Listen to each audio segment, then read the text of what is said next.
la CNPS et sa nouvelle application mobile du régime social des travailleurs indépendants et NCA Bank Côte d'Ivoire, le vrai visage de la banque, vous offre RTI Money. Bonsoir à tous et bienvenue dans RTI Money, votre magazine business qui vous parle de banque, d'assurance et surtout de votre couverture sociale. Nous recevons dans le cadre du forum régional de l'Association internationale de la sécurité sociale qui a lieu en ce moment à Abidjan en Côte d'Ivoire, le manager général qui a révolutionné la sécurité sociale dans notre pays. Et avec lui, nous parlerons de la transformation de son institution, des nouveaux produits de la protection sociale et de ces nouveaux défis dans cette émission spéciale dédiée à la Caisse nationale de prévoyance sociale. Charles Kouassi, bonsoir. Bonsoir Justine. Merci pour votre disponibilité. On va parler de la transformation, je l'ai dit, de la CNPS, du nouvel âge de la sécurité sociale. Mais avant, mon équipe de chroniqueurs est présente et va nous donner un aperçu de ce qui va se passer dans cette émission ce soir. Et on commence par Soraya. Alors aujourd'hui, je vais vous parler des allocations familiales, une allocation peu connue, mais je vous dirai tout. On parlera de revalorisation et de conditions d'éligibilité. Je vous en parle tout à l'heure. Et avec vous, Christelle, on parlera plutôt de la transformation digitale de la CNPS. C'est bien ça, pouvoir payer ses cotisations en ligne, vérifier ses informations, suivre son dossier, que vous soyez employé du secteur privé, travailleur indépendant ou employeur. C'est possible via la plateforme ICNPS, plateforme développée par la Caisse nationale de prévoyance sociale. Comment ça marche? Quels sont les avantages? On en parle tout à l'heure. Et puis Landry, le monsieur chiffre, vous serez servi avec tous ces chiffres que vous allez nous donner en évoquant les assurés sociaux. Et oui, Justine, le nombre d'assurés sociaux sur l'ensemble du continent africain, tenez-vous bien, on dénombre près d'1,4 milliard d'habitants sur le continent, mais c'est seulement 17,4% de la population qui bénéficie d'au moins une prestation sociale selon le dernier rapport de l'OIT, l'Organisation internationale du travail. Qu'est-ce que la sécurité sociale? Quel est l'état de la protection sociale sur l'ensemble du continent africain? Qu'en est-il en Côte d'Ivoire? Élément de réponse dans quelques petits instants. Et on commence par vous, Landry. Voici EcoChiffres.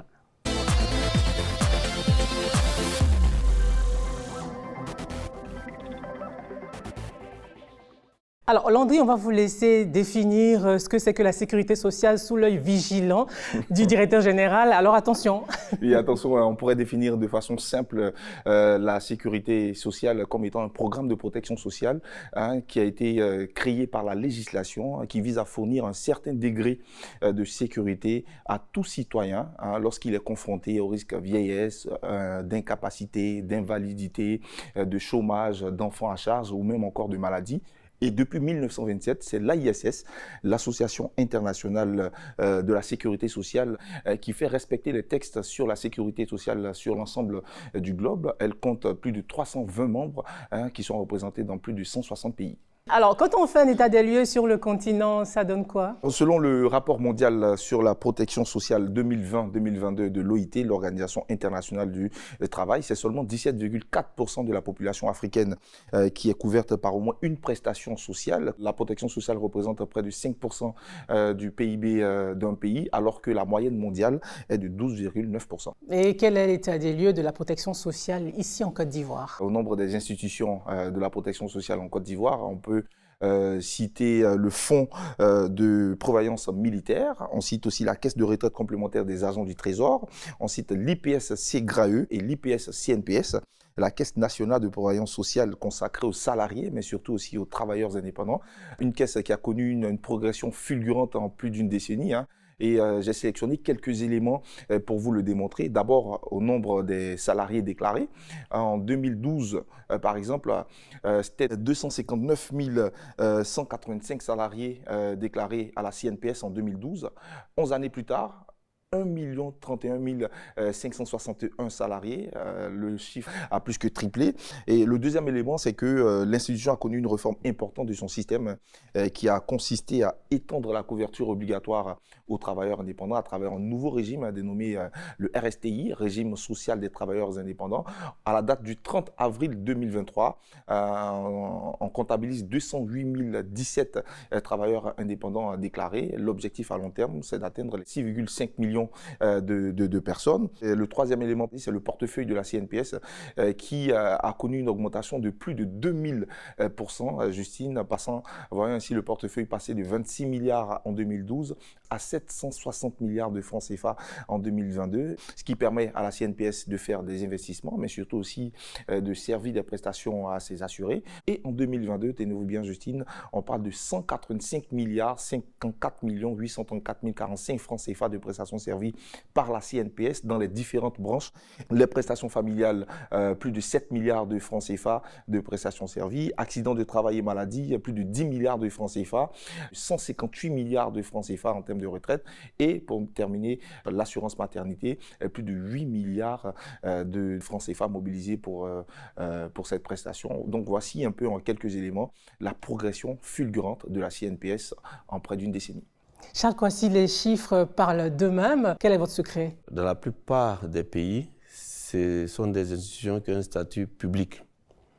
Mais depuis l'an 2000, les autorités ivoiriennes ont décidé de donner le statut d'institution privée chargée de la gestion des services publics à la CNPS pour responsabiliser le conseil d'administration qui est composé des employeurs, les travailleurs et l'État. En donnant donc ce statut d'institution privée, l'État a conféré de nombreux pouvoirs au conseil d'administration qui, lui, délègue une partie de son pouvoir au directeur général. C'est très important quand un directeur général a les moyens de travailler. Et quand je parle de moyens, c'est déjà le recrutement, les nominations et aussi toutes les initiatives, tous les projets qu'il soumet au conseil d'administration. Et donc, on a changé le modèle économique. Donc, c'est un peu tout ça qui a donné ce résultat dont nous sommes fiers. Merci Landry pour les données chiffrées sur les assurés sociaux de notre pays. Et nous allons continuer à parler de la Caisse nationale de prévoyance sociale, mais cette fois-ci à travers la transformation digitale. Voici le 24 heures avec.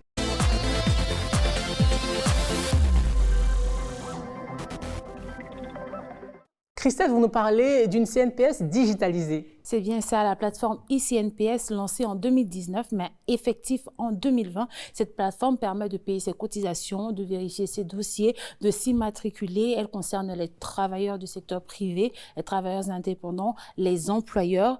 Et donc, cette plateforme-là a été créée justement pour se rapprocher de ces assurés sociaux-là, de leur permettre de facilement s'immatriculer, facilement payer leurs cotisations, mais aussi se mettre dans l'ère du temps. Aujourd'hui, la numérisation, la digitalisation est effective dans tous les secteurs d'activité. Et bien, ce soir, nous allons voir comment, de manière pratique, cette plateforme marche en partant d'un entrepreneur qui utilise cette plateforme jusqu'au bureau de la direction des systèmes d'information pour vraiment comprendre le processus de fonctionnement. On regarde.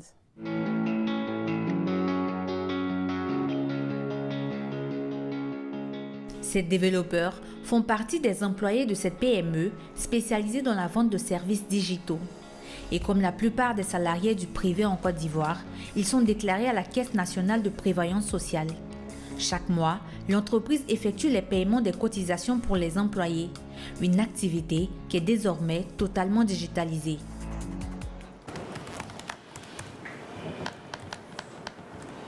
Via cette plateforme, Patricia la comptable procède ce jour à la déclaration de nouveaux employés sous la supervision de Jean-Yves Kochi, responsable administratif de cette PME. Vous voyez que nous sommes à 15 personnes. Donc à la fin de ces déclarations des travailleurs-là, nous serons à 20 personnes. Pour la vingtaine d'employés, chaque mois, l'entreprise débourse environ 1 500 000 francs CFA. L'utilisation de la plateforme leur donne beaucoup plus de facilité pour la gestion des procédures de sécurité sociale. Avant la digitalisation, on devait se déplacer au niveau d'une agence CNPS pour pouvoir faire déjà les déclarations. À travers la plateforme, on a la possibilité de suivre nos différentes déclarations depuis nos différents bureaux pour aussi faire des demandes d'attestation d'immatriculation. Certains employeurs ont encore du mal à se servir de la plateforme. Pour cela, l'institution de prévoyance sociale a mis en place des formations. Dans cette salle, une dizaine d'employeurs et de responsables financiers venus assister à cette formation donnée par Déborah Crément, agente d'exploitation. Pour les stagiaires, comment est-ce qu'on les déclare sur la plateforme ? Lors de la déclaration du travailleur, il n'y a pas de différence entre le stagiaire professionnel et un salarié en plein temps. La plateforme comporte une quinzaine de fonctionnalités et une pléthore de champs à remplir correctement pour parvenir à effectuer les opérations souhaitées. En plus des avantages pour les employeurs, la plateforme permet aussi d'alléger les processus de traitement des différentes requêtes. Avec l'arrivée de la plateforme, c'est pour permettre, c'est-à-dire vraiment désengorger les agences. Ça nous permet aussi de ne pas trop manipuler les dossiers physiques. Dès qu'il lui fait la demande, comme on dit, la déclaration de cotisation, automatiquement, nous, on reçoit la déclaration qui a été effectuée sur la plateforme de l'employeur. Et quand il paye ses cotisations aussi, automatiquement, nous, on reçoit le paiement à notre niveau. Depuis sa création, ce portail numérique n'a cessé de subir des transformations pour répondre aux besoins des clients. C'est ici, au siège de l'institution, que toutes les modifications sont effectuées par une équipe de développeurs dirigée par Kwadjo Nguessan. Ce jour-là, ils effectuent des tests pour une nouvelle fonctionnalité qui va permettre aux particuliers de déclarer leur personnel de maison directement sur la plateforme. Pour le besoin du test, tu vas choisir un salarié immatriculé à la CNPS. Il faut saisir un salaire en deçà du SMIC pour voir si le contrôle est fait. Je pense 500 000. Ok, parfait. Le système réagit bien. Ne pas être inférieur au SMIC. D'autres innovations sont encore attendues pour les années à venir. En termes d'innovation, à travers le portail ICNPS, nous sommes à une dizaine d'innovations. Nous avons bouclé le volet du recouvrement. On va attaquer tout ce qui est prestations. Ça, c'est prévu même dans nos contrats d'objectifs de cette année. Donc, toutes les prestations que nous offrons à nos assurés pourront être demandées en ligne, à savoir l'assurance maternité, les allocations familiales, tout ce qui est retraite, tout ce qui est rente. En 2022, la CNPS comptabilisait plus d'1 200 000 assurés. Cette innovation digitale devrait leur permettre de booster ce chiffre. Alors Christelle, comme la CNPS, est-ce qu'il y a d'autres caisses comme ça qui se digitalisent ? Oui, Justine, en Afrique, de nombreuses caisses de sécurité sociale se digitalisent. Ce soir, j'ai choisi de vous parler de deux d'entre elles. La toute première, c'est la CNPS, la Caisse nationale de prévoyance sociale du Cameroun, avec un peu plus d'1 million d'assurés actifs, environ 228 000 assurés volontaires. Le service en ligne i-service-cnps.cm permet de faire la télédéclaration, elle permet de faire la téléimmatriculation totale du côté de l'employeur, mais aussi du côté de l'assuré. Vous avez un espace assuré pour vous identifier. Vous pouvez authentifier l'APS, qui est une attestation qui permet de vérifier que l'entreprise est à jour dans les cotisations sociales. Permet aussi de déposer des requêtes, de dénoncer. La deuxième, c'est le portail numérique commun Caisse de sécurité sociale et institution de prévoyance de retraite du Sénégal, qui est un guichet unique qui permet de gérer ces deux volets-là. Alors, via ce portail-là, on peut faire les déclarations, on peut faire les paiements en ligne, on peut faire des demandes de services.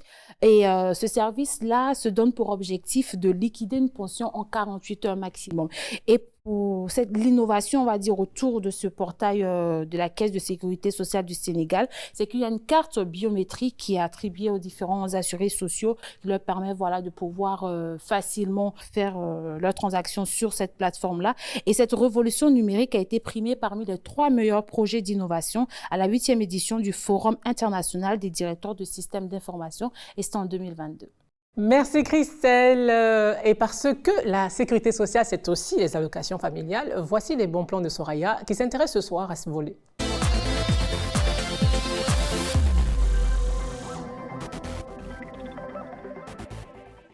Alors Soraya, vous nous parlez ce soir d'allocations familiales. Eh bien oui, les allocations familiales, des allocations peu connues et proposées par la Caisse nationale de prévoyance sociale.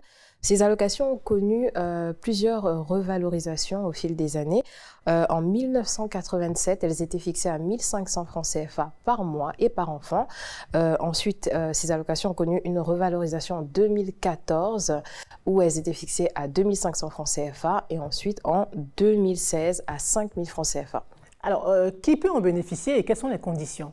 Alors pour en bénéficier, il faut être salarié et déclaré à la Caisse nationale de prévoyance sociale. Il faut avoir un ou des enfants âgés de moins de 21 ans et surtout il faut être marié légalement. Cependant, les femmes, les mères célibataires peuvent bénéficier de ces prestations sociales si elles fournissent une ordonnance de puissance paternelle. C'est un document qui permet de prouver que le père n'a aucun droit sur l'enfant. Je rappelle que ce sont des allocations familiales au montant de 5 000 francs CFA par mois et par enfant. Et il est important de noter que les enfants adoptés et reconnus par l'allocataire selon les règles du Code civil sont également éligibles aux allocations familiales. Charles Kouassi, est-ce qu'on pourrait espérer une révalorisation de ces allocations familiales bientôt? Absolument. Nous sommes en train de préparer le prochain budget et nous allons soumettre au conseil d'administration une nouvelle valorisation pour porter le montant à 7 500. Voilà, j'ai le privilège de vous annoncer ça maintenant. Et c'est un scoop RTI Money. En espérant que le conseil va me suivre. On espère, on croise les doigts avec vous. Merci Soraya. Marquons à présent une petite pause pour revenir juste après la page pub avec notre invité de la semaine, Charles Kouassi, directeur général de la CNPS, pour parler du nouvel âge de la sécurité sociale. À tout de suite.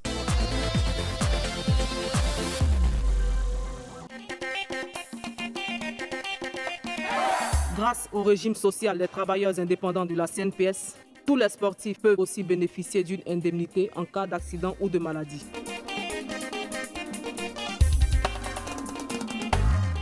Ami a cotisé 600 francs par jour et elle reçoit 75 000 francs par mois depuis son accident. Travailleurs indépendants, payez vos cotisations sans frais via MTN Momo, Wave et Orange Money. La CNPS, maintenant, c'est pour tout le monde. Je suis Cristal, votre carte prépayée sans compte bancaire. Il suffit d'un rechargement et hop, je suis prête. Je suis le compagnon idéal pour vos achats sur Internet, vos achats en magasin, transférer de l'argent, vos séjours à l'étranger, régler vos factures. Et ce n'est pas tout, j'ai bien d'autres atouts. Réception d'alerte SMS, plateforme de gestion de votre compte, la 3D Secure pour la protection de vos avoirs. Je suis utilisable à tous les guichets en Côte d'Ivoire et à l'étranger. Plus d'infos, 80 200 800. NCA Bank, le vrai visage de la banque. C'est la suite d'RTI Money avec maintenant notre entretien cash avec Charles Kouassi, directeur général de la CNPS, meilleur investisseur institutionnel de l'Union monétaire ouest-africaine, qui nous dira tout ce qu'il y a à savoir sur les nouveaux défis de l'institution qu'il dirige. Alors, comment se porte la CNPS? La CNPS se porte très bien. Je le dis parce que la mission d'un organisme de sécurité sociale, c'est de garantir à court, moyen et long terme les prestations, le service des prestations, afin que de génération en génération, il n'y ait pas de rupture. Et on peut vous le dire concernant la CNPS, ce n'est pas moins de 30 ans, 40 ans, 50 ans encore de performances que nous allons réaliser, compte tenu de tout le dispositif qui a été mis en place et compte tenu de l'esprit dans lequel nous travaillons. Alors, depuis 2012, la CNPS est jalonnée par des mutations énormes, au nombre desquelles, peut-être la plus grande, le nouveau régime des travailleurs indépendants. Comment s'est faite cette montée en puissance? L'État de Côte d'Ivoire, faisant confiance à la CNPS, a décidé qu'on mette en place un système de sécurité sociale aussi pour les travailleurs indépendants et le secteur informel qui étaient laissés pour compte jusque-là. Et c'est ce qui se passe d'ailleurs dans beaucoup de pays africains. C'est pour cela que Landry parlait de taux de couverture qui est très faible. Et quand vous vous limitez au secteur formel, salariés, fonctionnaires, militaires, vous ne pouvez pas dépasser même 15%, quel que soit le pays. Pour aller au-delà et atteindre la moyenne de 47%, la moyenne mondiale, il faut aller dans ce secteur de travail indépendant. Et c'est ce que l'État de Côte d'Ivoire a décidé avec la loi de 2019 que nous sommes en train de mettre en application. Pour l'instant, les derniers chiffres, nous sommes à 300 000 personnes en travail indépendant qui sont enrôlées. Mais avec les conventions que nous sommes en train de signer avec pas mal de corporations, nous avons signé une convention avec la Chambre des métiers au niveau l'artisanat et au niveau agricole aussi. Nous avons une convention avec Cofina, qui est un institut de microfinance, et nous avons aussi une convention avec le FAFSI, qui est un institut qui finance les femmes. Le FAFSI, c'est 350 000 femmes. Vous voyez que si déjà vous ajoutez les 350 000 aux 300 000 que nous avons, nous sommes déjà à 650 000. Si on ajoute les personnes qui sont enrôlées au niveau de Cofina et bientôt... Donc vous voyez que d'ici 2-3 ans, nous allons avoir plus de travailleurs indépendants que de travailleurs salariés. Et du coup, notre taux de couverture va évoluer.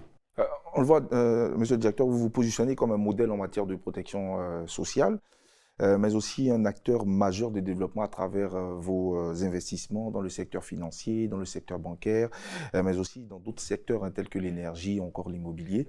Ma question est de savoir quelle est la finalité de tous ces investissements. Est-ce pour sécuriser et amplifier l'épargne que vous avez déjà? Alors, je pourrais dire qu'il y a 2 objectifs. Le premier, c'est pour garantir sur le long terme les engagements que nous prenons. Et je dis, par rapport à ce premier objectif, nous sommes très loin puisque il y a une bonne rentabilité. Il y a une bonne rentabilité et nous sommes en termes de réserve à 3 années de paiement de prestations. Ensuite, comme le volume devient de plus en plus important, et comme on dit, l'appétit vient en mangeant, on a commencé à investir de plus en plus dans le domaine financier et nous sommes propriétaires de 21% de la BCC, 20% de BNI, 20% de NCAB Yao, 20% de Bridgebank. Nous avons 5% de EcoBank et à peu près pareil pour Orabank. Nous sommes dans plusieurs fonds d'investissement. Quel est l'avantage pour notre pays? C'est que vis-à-vis, par exemple, de l'État, qui a besoin de ressources, les États collectent des ressources en interne, mais des ressources aussi à l'extérieur. L'idée, c'est de faire en sorte qu'en interne, l'État puisse avoir davantage de ressources pour en prendre moins à l'extérieur et pour réduire la dépendance. De l'autre côté, comme je disais, on commence à prendre du poids dans le milieu financier et ce poids-là, il faut qu'on fasse bénéficier les entreprises ivoiriennes. Et ça nécessite des financements. Alors, ce soir, nous parlons du nouvel âge de la sécurité sociale, de la CNPS. Cela passe par la transformation digitale. On l'a vu dans le reportage avec la plateforme ICNPS. Pourquoi est-ce que c'était important pour vous de participer justement à cette globalisation-là? La digitalisation, on l'a précipitée surtout parce qu'on devait gérer le régime des travailleurs indépendants. Je vous ai dit que les salariés, aujourd'hui, on a 1 million, mais les indépendants, on vise 6 millions, 5, 7 millions de personnes. Vous imaginez si vous devez recevoir du papier pour 6 millions de personnes, ben, vous allez passer tout votre temps à faire de la saisie. Alors que là, aujourd'hui, nos agents se rendent un peu partout, dans les centres commerciaux, sur les marchés, dans les églises, dans les mosquées, avec les tablettes pour faire l'identification des personnes. Et ces personnes-là peuvent elles-mêmes, à travers leur ordinateur ou bien leur smartphone, faire leur enrôlement, payer leurs cotisations. Et même dans le paiement des cotisations, dans les conventions qu'on est en train de signer, qu'on signe avec FAFSI, avec Cofina, tout ça, c'est pour permettre qu'il y ait des prélèvements à la source pour éviter une charge de travail supplémentaire. Donc la digitalisation, c'est pas une mode, c'est vraiment pour être une nécessité, une obligation pour que l'entreprise soit performante. En ce moment a lieu l'AISS, le forum de l'Association internationale de la sécurité sociale. Quelle retombée pour la Côte d'Ivoire? C'est vraiment un honneur déjà pour notre pays parce qu'en général, l'AISS choisit des pays qu'ils estiment être une référence. Donc déjà, le choix vous donne un statut d'organisme de référence. Et donc c'est vraiment une fierté pour nous. Et c'est une fierté pour donc la Caisse d'abord, mais aussi pour le pays, parce que l'expérience de la CNPS attire beaucoup de pays africains. C'est un cas d'école. Alors, quel est pour vous l'avenir de la sécurité sociale? L'avenir de la sécurité sociale, c'est d'étendre au plus grand nombre de personnes. On y est déjà avec l'extension au travail indépendant et au secteur informel, mais c'est de couvrir d'autres prestations qui n'existent pas. Aujourd'hui, nous sommes en train d'étudier la mise en place d'une assurance chômage et la mise en place d'une prestation qu'on appelle retraite logement. Donc c'est à ça que nous allons nous atteler pour que tous les travailleurs puissent bénéficier non seulement d'une retraite garantie en numéraire, mais aussi être propriétaire d'une maison à l'âge de la retraite. Charles Kouassi, merci d'avoir répondu aux questions d'RTI Money. Merci à vous. Merci Christelle, Landry, Soraya. RTI Money spécial CNPS pour ce soir, c'est terminé. Merci d'être resté avec nous. On vous retrouve très vite dans une semaine pour une nouvelle édition de votre magazine sur la banque, les assurances, les finances et votre couverture sociale. Bonsoir. La CNPS et sa nouvelle application mobile du régime social des travailleurs indépendants et NCA Bank Côte d'Ivoire, le vrai visage de la banque, vous ont offert RTI Money.